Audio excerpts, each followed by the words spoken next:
말씀 보시겠습니다. 오늘 함께 은혜 받으실 말씀은 느헤미야 4장 9절에서 14절 말씀입니다.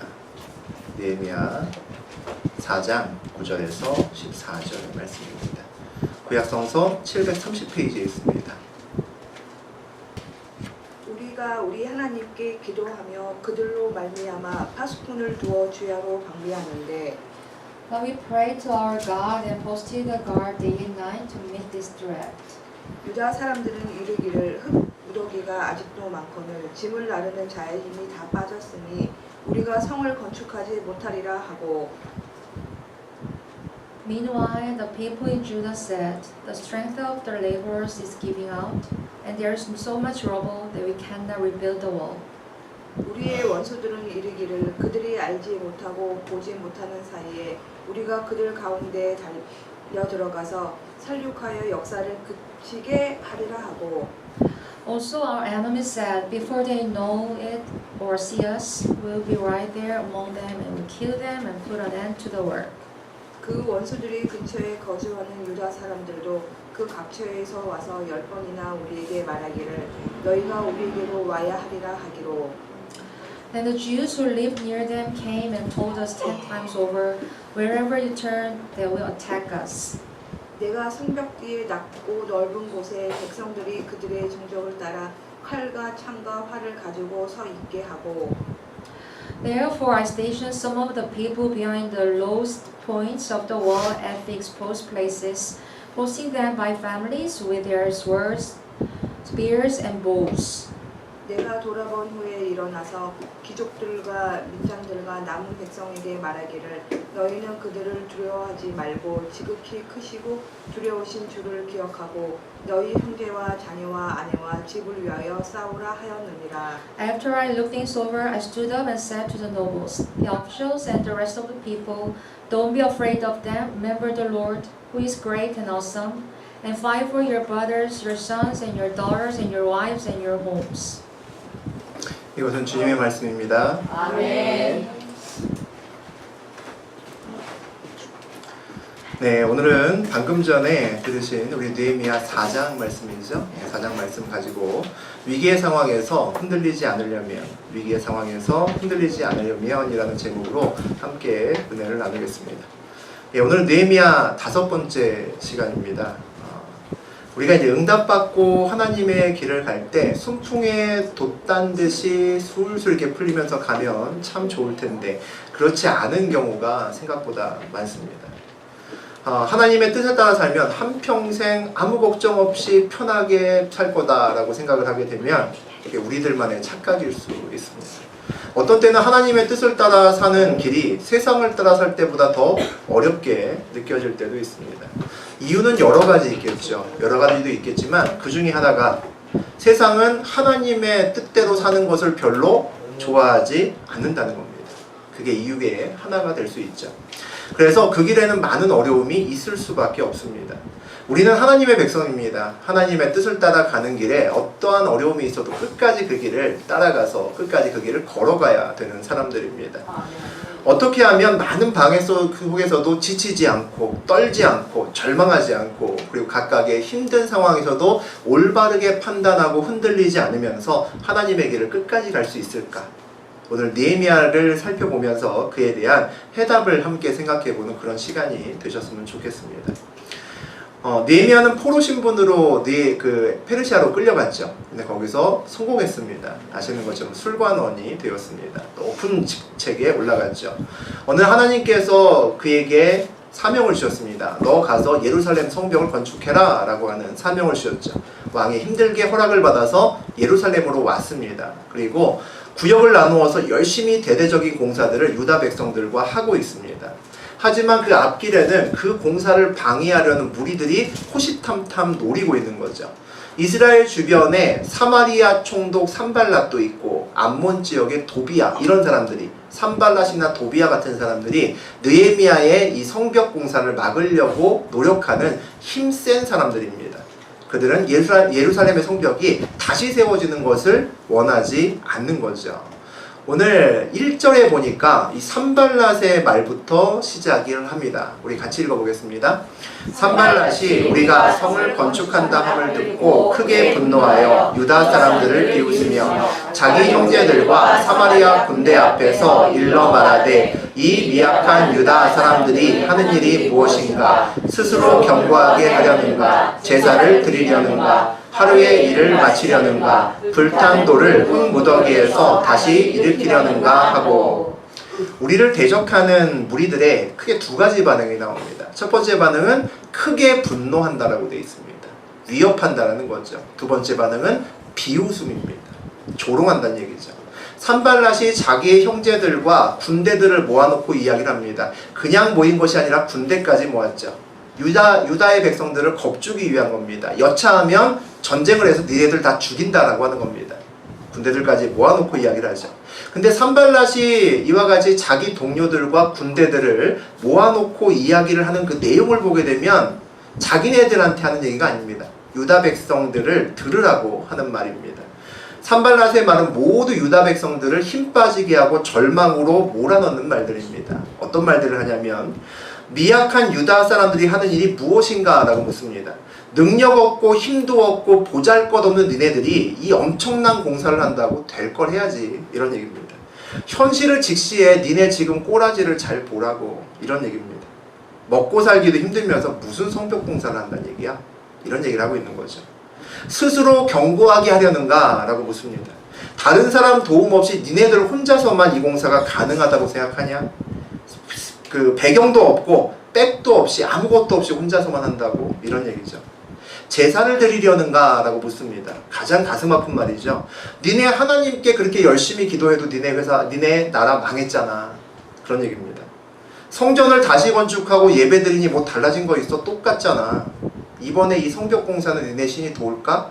이렇게 묻는 겁니다. 하루의 일을 마치려는가 라고 되어 있습니다. 성벽을 재건하는 것이 하루 이틀 걸리는 일도 아니고 무슨 돈과 무슨 인력으로 이 공사 다 하려고 그러니? 묻죠. 하루의 일을 마치려는가 다음에는 불탄 돌을 흙 무더기에서 다시 일으키려는가 라고 묻습니다. 폐허가 된 그 잔해물만 남아있는 흙 무더기의 돌들, 그것들 가지고 성벽을 다시 지을 수 있겠냐라고 묻는 겁니다. 이 말을 듣는 유다 백성들의 마음이 어땠을까요? 야, 너희들 떠들어. 나는 하나님의 명령이니까 꿋꿋하게 내가 열심히 지을 거야. 이렇게 했을까요? 아닐 겁니다. 마음이 흔들렸겠죠. 상처받았겠죠. 사실 곰곰이 생각해보면 이 산발랏의 말이 전혀 근거가 없는 말은 아니거든요. 여기에 이제 문제점이 있는 겁니다. 예루살렘은 지금 페르시아의 식민지거든요. 전쟁 포로가 고향으로 돌아와서 식민지 수도의 성벽을 재건한다? 이게 가능할까? 10년 전에도 우리 했었는데, 그때도 망했었는데, 그 공사 중단 명령을 내렸던 그 왕이 지금도 왕인데, 그때 공사를 막았던 그 대적들이 지금 앞에서 또 막고 있는데 이게 될까? 적들의 비난과 조롱이 힘든 이유는 그들의 말이 그냥 허무맹랑한 이야기가 아니기 때문이죠. 현실의 한 부분을 분명히 배경으로 해서 그것을 기반으로 해서 얘기를 하는 겁니다. 그래서 우리는 많은 경우에 그 말들을 한 귀로 듣고 한 귀로 못 틀립니다. 가슴에 자꾸 남죠. 자꾸만 생각이 납니다. 힘들죠. 솔직히 식민지 백성이 성벽을 쌓아서 뭐하나, 이런 생각 들었겠죠. 이왕 망한 나라에서 쓸데없이 성벽 쌓으려고 뭐 이렇게 돈과 힘을 들여서 애를 써야 되지? 이런 생각이 올라오죠. 주변의 다른 민족들이 이 공사를 방해하려고 수단 방법 다 가리지 않을 텐데 우리들만 갖고 이게 될까? 성벽의 공사를 재건한다고 해서 무슨 의미가 있지? 무언가 변할까? 실패를 여러 번 했던 사람이 그 한계를 뚫고 나가기는 정말 쉽지가 않습니다. 다시 일어나도 또 실패할 것 같거든요. 패배의식이 있죠. 더 무서운 거는 지금 일이 설사 성공한다고 해도 내 미래가 바뀌진 않을 것 같은 겁니다. 이게 성공한다고 해도 결국 내 인생은 실패로 끝날 것 같은 거죠. 아주 깊은 패배주의가 보통 들어옵니다. 옆에 서 있던 도비아가, 산발랏 옆에 있던 도비아가 한마디 거둡니다. 그냥 읽어볼까요? 암몬 사람 도비아는 곁에 있다가 이르되 그들이 건축하는 돌 성벽은 여호가 올라가도 곧 무너지리라 하더라. 원래 혼내는 시어머니보다 말리는 시누이가 더 밉죠. 저렇게 얄미운 말을 합니다. 산발라 총독님 뭐 그렇게 화내고 그러세요? 제가 저 성벽을 딱 보니까 여우 한 마리가 올라가도 그냥 무너져 버릴 것 같이 생겼네요. 이렇게 얘기하는 겁니다. 그들끼리 깔깔대고 웃으면서 손뼉치고 그랬겠죠. 사실 성벽 건축은 아무나 하는 게 아닐 수 있죠. 전문가도 별로 없었을 텐데 그런 사람들이 모여서 구역 나누고 꾸역꾸역 돌을 쌓아 올립니다. 어설프겠죠. 이렇게 짓는 게 맞기는 한 걸까? 불안감이 싹 틀 수 있었을 겁니다. 힘들어도 사명감 가지고 열심히 성벽 공사를 하던 사람들 사이에 동요가 일어납니다. 낙심하는 사람이 일어나죠. 사람들이 흔들리고 당황할 때 그 말을 들은 느헤미야는 어떻게 하나 보겠습니다. 우리 4절과 5절입니다. 우리 하나님이여 들으시옵소서. 우리가 업신여김을 당하나이다. 원하건대 그들이 욕하는 것을 자기의 머리에 돌리사 노략거리가 되어 이방에 사로잡히게 하시고 주 앞에서 그들의 악을 덮어두지 마시고 그들의 죄를 도말하지 마옵소서. 그들이 건축하는 자 앞에서 주를 노하시게 하였음이니이다 하고. 빈정거리는 산발락과 도비아의 말을 듣고 우리 같으면 어떻게 할까요? 저 같으면 화가 나서 나도 똑같이 욕해줄 겁니다. 그러고 싶죠. 야, 이 공사는 왕이 아래서 하는 거야. 니네가 지금 이 공사를 방해하면 니네가 반역자라고. 뭐 이러면서 막 욕을 같이 하고 싶겠죠. 그런데 느헤미야는 대적들과 맞서기 전에 뭐합니까? 먼저 무릎 꿇고 기도합니다. 억울한 일을 당할 때 대적과 맞서기 전에 하나님께 먼저 기도한다라고 하는 것은 무슨 의미일까요? 내 의견보다 하나님의 의견이 더 중요하다는 거죠. 그 의견을 듣고 싶은 거죠. 어렸을 때 가끔 이제 꼬마였을 때 우리 진화만 할 때 저럴 때는 보통 싸움들 가끔 하잖아요. 가다가 밖에 나갔는데 나보다 몸집 큰 형한테 두들겨 맞고 옵니다. 가끔 그럴 때 있죠. 아버지한테 들어왔더니 아버지가 딱 보입니다. 그럼 아버지 보고 엉엉 울겠죠. 저 형이 나 때렸다고. 그럼 아버지가 어떻게 합니까? 어떤 놈이 그랬어?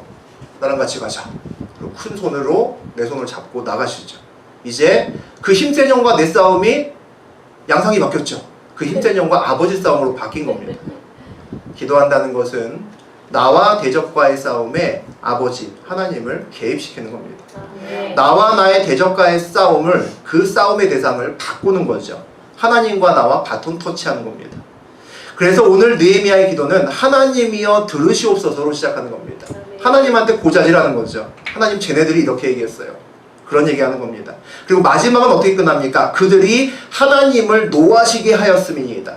나하고 싸웠는데 그 싸움이 아버지를 하늘에 계신 하나님을 노하시게 만들었다는 이야기입니다. 이제 산발락과 도비아는 하나님을 대적해야 되는 거죠. 나보다 힘센 사람들 앞에서 기도한다는 것은 무슨 의미가 있을까요? 세상은 상수에 집중을 합니다. 수학에서 변수하고 상수가 있습니다. 어려운 얘기 아닙니다. X, Y와 같은 것들을 변수라 그러죠.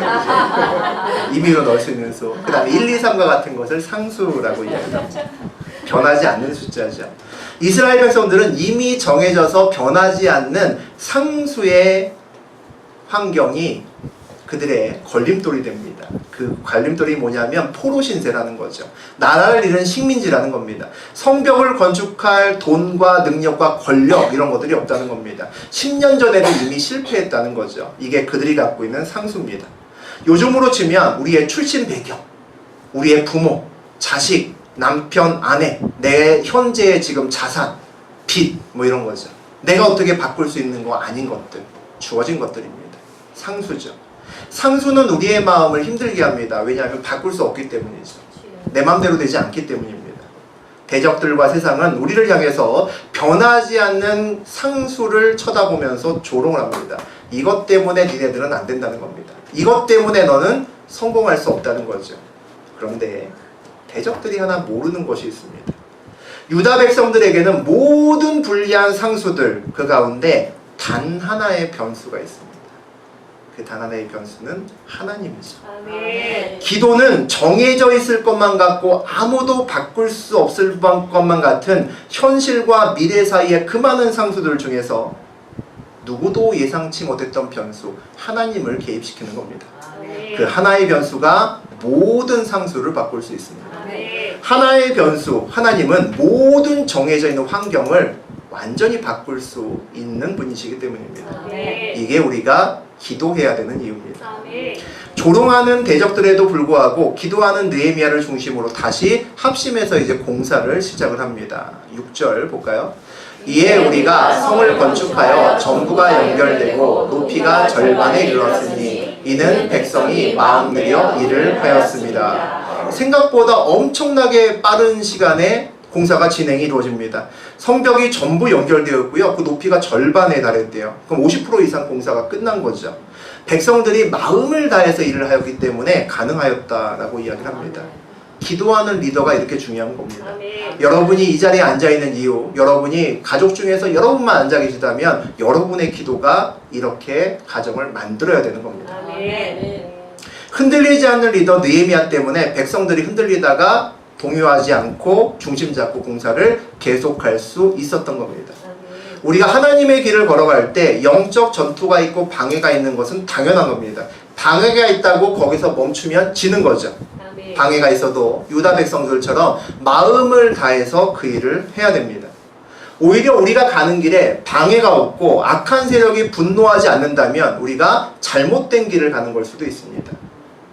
악한 세력이 크게 분노한다고 하는 건 어떻게 보면 우리가 다른 길을 가고 있는 거죠. 우리가 비웃음을 당할 만큼 약하지 않은 겁니다. 우리가 정말 보잘것없다면 대적하는 세력은 분노하지 않습니다. 화내지 않아요. 그냥 무시하고 가죠. 산발락과 도비아는 성벽이 세워지고 이스라엘이 다시 옛날처럼 돌아가는 것이 걱정되는 겁니다. 군대를 위협하고 조롱하면 그들이 포기할 줄 알았는데 예상과는 다르게 이렇게 빨리 공사가 진행되는 겁니다. 그럼 그들이 이제 작전을 바꾸겠죠. 우리 7절과 8절 보겠습니다. 산발락과 도비아와 아라비아 사람들과 암몬 사람들과 아스돗 사람들이 예루살렘 성이 중수되어 그 허물어진 틈이 메꾸어져 간다 함을 듣고 심히 분노하여 다 함께 꾀하기를 예루살렘으로 가서 치고 그것을 요란하게 하기로. 대적들이 많기도 하죠. 산발락, 도비아, 아라비아 사람, 암몬 사람, 아스돗 사람 여러 사람들이 모여서 이야기를 합니다. 야, 이거 그냥 두면 성벽 완성될지도 모르겠다 이런 생각이 드는 거죠. 당황합니다. 야, 전략을 새로 짜야겠어. 모여서 회의합니다. 회의한 다음에 공사 현장인 예루살렘으로 가서 싸움을 걸고 중간중간 싸움을 걸어서 그들을 좀 다치거나 죽이게 해야겠다 라고 결정을 합니다. 이제 전쟁의 위협이 이제 코앞으로 다가왔습니다. 이거 어떻게 해야 될까요? 9절 보시겠습니다. 우리가 우리 하나님께 기도하며 그들로 말미암아 파수꾼을 두어 주야로 방비하는데 적들이 공사 현장을 공격할 거라는 소식을 듣습니다. 느헤미야는 뭐합니까? 또 기도합니다. 또 무릎 꿇죠. 우리가 우리 하나님께 기도한다라고 이야기를 합니다. 느헤미야는 또 하나님께 묻습니다. 적들의 군대가 들어오면 우리 어떻게 할까요? 공사 해야겠죠. 공사를 할 때가 아니잖아요. 언제 쳐들어올지 모르니까 군사훈련하고 무기 점검하고 해야겠죠. 근데 느헤미야는 파수꾼을 두어서 경계할 뿐 공사는 그냥 합니다. 따로 전쟁 준비하지 않습니다. 적의 의도가 전쟁이 아니라 공사를 지연시키고 포기하게 만드는 것이 주목적이라는 것을 알았기 때문이죠. 어떻게 알았을까요? 우리 하나님께 기도해서 알아냈던 거죠. 느헤미야는 이렇게 생각을 했는데 우리 백성들은 어떻게 하나 보겠습니다. 우리 10절 볼까요? 유다 사람들은 이르기를 흙무더기가 아직도 많거늘 짐을 나르는 자의 힘이 다 빠졌으니 우리가 성을 건축하지 못하리라 하고. 네. 언제 적들이 쳐들어올지 모르는데 성벽 공사를 지금 할 때가 아닌데 이런 생각이 드는 겁니다. 불안함은 결국 공사를 절망감으로 표현하게 만듭니다.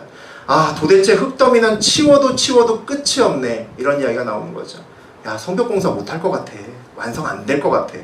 아, 애초부터 안 되는 일 괜히 했나? 이런 이야기들을 하고 있습니다. 사실 지금 상황은 이렇지 않죠. 모두 성벽들이 이어지고 높이가 절반에 다다랐습니다. 이미 절반의 성공을 한 거죠. 그래서 대적들이 화가 난 겁니다. 그런데 같은 상황에서 위기가 오니까 다른 해석을 합니다. 문제가 내 눈을 가리는 거죠. 내 귀를 막는 겁니다. 문제가 생기니까 상황 판단이 잘 되지 않는 거죠. 벌써 절반이나 했어 라고 힘을 내던 사람들이 아직도 반이나 남았네 이렇게 바뀌는 겁니다. 느헤미야는 겁이 안 났을까요? 느헤미야는 페르시아의 장군이 아닙니다. 술관원입니다. 술 전문가죠. 이 게임은 술 따르는 게임도 아니고 술 마시는 게임도 아닙니다. 전쟁은 느헤미야의 전공이 아니거든요. 느헤미야도 무서웠겠죠. 그래서 느헤미야는 더 기도했을 겁니다. 하나님이 이 문제를 도대체 어떻게 생각하는지가 궁금했겠죠. 문제 앞에서 우리의 시선을 어디에 두는가가 중요합니다. 우리의 시선이 문제 속에 갇혀 있는지 하나님을 보는지가 중요하다는 거죠. 하나님을 오래 묵상하는지 세상을 오래 묵상하는지 그것이 중요한 겁니다.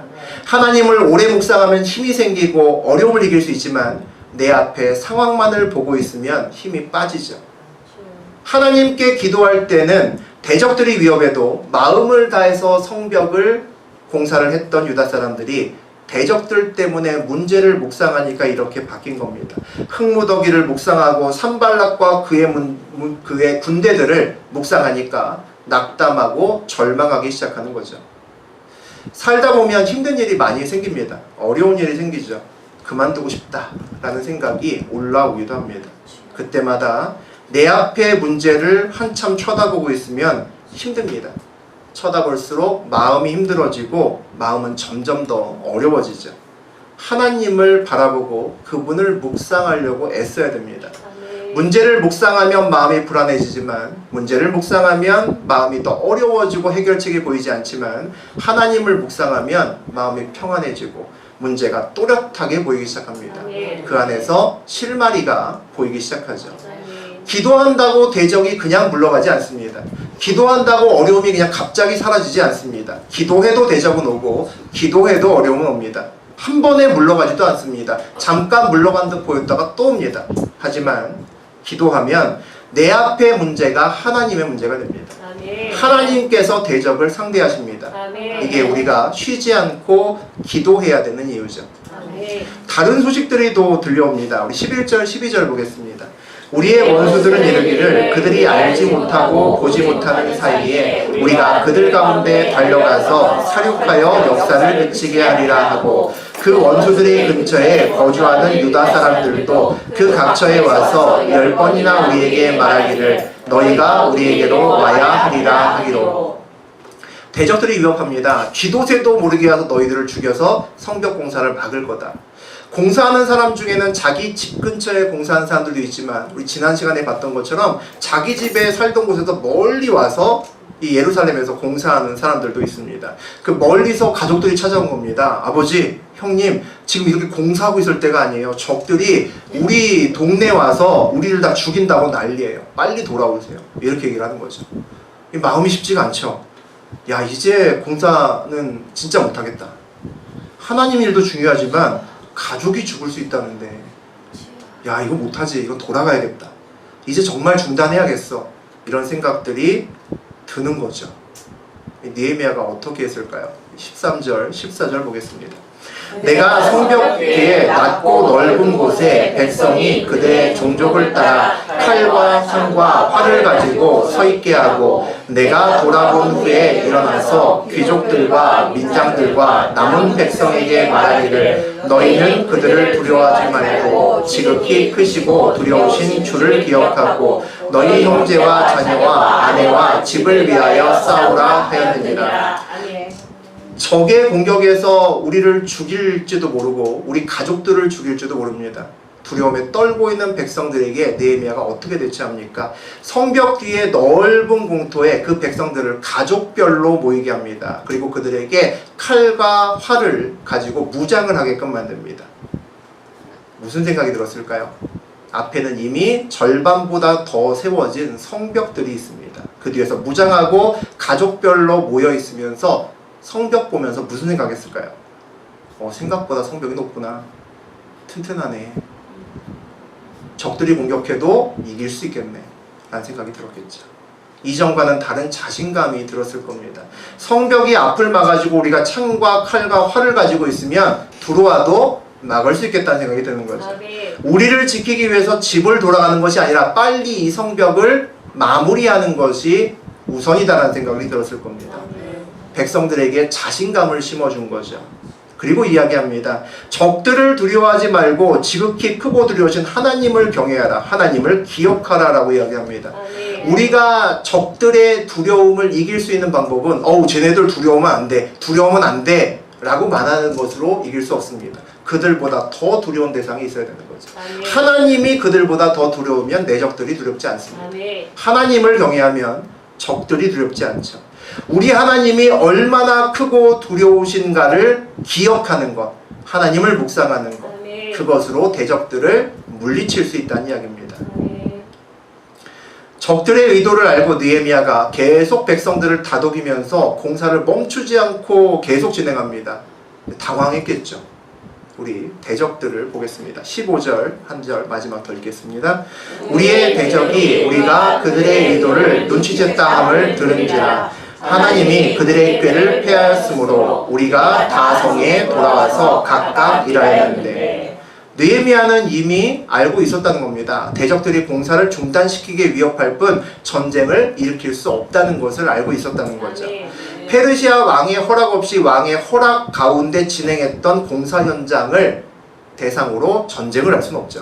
그리고 전쟁을 한다고 해도 이미 성벽은 절반 이상 완성되어 있습니다. 그들이 전쟁하려면 굉장히 심각한 그들의 출혈을 각오하고 들어와야 됩니다. 쉽게 들어올 수 없다는 거죠.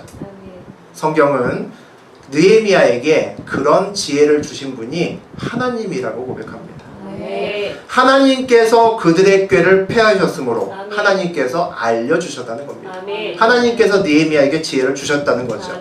이것이 느헤미야가 기도하는 이유고 우리가 기도해야 되는 이유입니다. 적들의 위협에 두려워해서 힘든 상황에 보고 상황에 휘둘려서 판단했다면 공사 그만했을 겁니다. 공사 그만하고 전쟁 준비했을 겁니다. 하지만 느헤미야는 두려울 때 판단한 것이 아니라 두려울 때 기도했습니다. 그리고 대적들보다 더 큰 하나님을 묵상한 다음에 그 다음에 판단했습니다. 하나님이 그들의 꾀를 패하였으므로 라고 되어 있습니다. 그리고 우리가 다시 돌아와서 일하였다라고 되어 있죠. 느헤미야의 최종 판단은 대적들의 위협에도 불구하고 공사를 중단하지 않는다라는 것으로 판단을 내렸죠. 흔들리는 상황에서 어떻게 중심을 잡을 수 있을까요? 상황이 급해지면 마음이 초조해집니다. 누구나 그렇죠. 조급해집니다. 시간이 없다고 생각합니다. 빨리 판단하고 무언가 일을 해야 된다고 생각합니다. 빨리 판단하고 빨리 행동하려고 합니다. 하지만 두려움 속에서는 정확한 판단을 할 수가 없는 데 문제가 있습니다. 대적들로 상황이 어려움으로 두려움으로 엄습하면 그때는 판단해야 될 때가 아니고 행동해야 될 때가 아니고 그때는 기도해야 될 때입니다. 우리 앞에 두려움이 있다면 그때는 내가 판단할 때가 아니라 기도해야 될 때입니다. 잊지 않으셔야 됩니다. 지극히 크고 두려우신 하나님을 기억해야 될 때입니다. 하나님을 바라보면서 대적들과 상황들이 더 이상 두렵지 않을 때 그때 우리가 판단할 때입니다. 그때 해결할 수 있는 길이 보이기 때문입니다. 판단할 때와 행동할 때를 구별하고 그리고 무엇보다 기도의 때를 놓치지 않고 붙잡는 저하고 여러분이 되셔야 될 겁니다.